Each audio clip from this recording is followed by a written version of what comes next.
Ever notice how money seems to disappear faster than snacks at a party? You're not alone. It's like our wallets have a secret agenda to stay empty.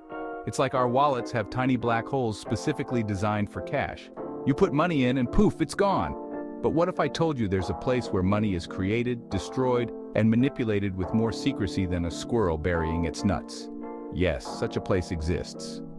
Welcome to the world of the Federal Reserve, aka the Fed, the mysterious entity that controls the US money supply. It's like the wizard behind the curtain in the land of Oz. They're like the financial wizards of Oz, except instead of curtains, they have vaults full of, well, probably more money than any of us can fathom. Imagine Scrooge McDuck's vault, but on steroids. Now, I know what you're thinking. Economics? That sounds about as fun as a root canal. But bear with me. We're going to make this as painless as possible. We're going to unravel this financial enigma with humor as our guide.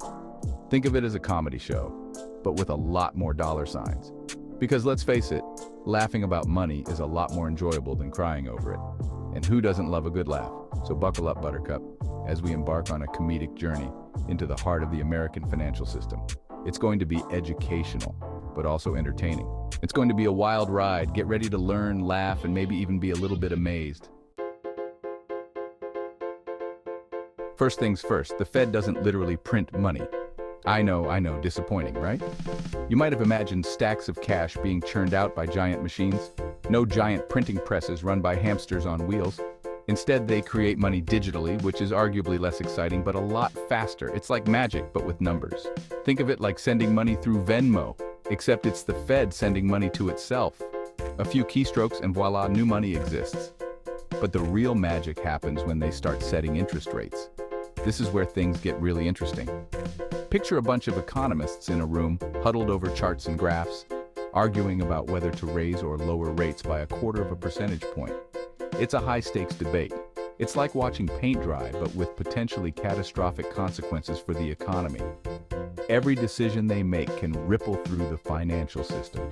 These interest rate decisions are like the economic equivalent of deciding how much coffee to put in your morning cup. Too little, and the economy remains sluggish. Too much, and it gets jittery and might crash. It's a delicate balance. The Fed's job is to find that sweet spot, that perfect caffeine kick to keep things humming along. They need to ensure the economy is neither too hot nor too cold, but just right. Now, you might be wondering, how do the Fed's shenanigans affect my day-to-day life? It's a fair question, and the answer might surprise you. Well, hold on to your hats or wallets, because here's where it gets personal. The Federal Reserve, or the Fed, plays a huge role in the economy, and its decisions ripple out to affect us all. Remember those interest rates we talked about? They might seem like just numbers on a chart, but they have real-world consequences. They trickle down to everything from your mortgage to your car loan to that credit card you swore you'd stop using. Every time the Fed adjusts rates, it changes the cost of borrowing money. When the Fed raises rates, borrowing money gets more expensive. This means higher monthly payments on loans and credit cards. Suddenly, that dream vacation looks less appealing when you're staring down the barrel of a hefty interest payment. It can make you rethink big purchases or delay plans.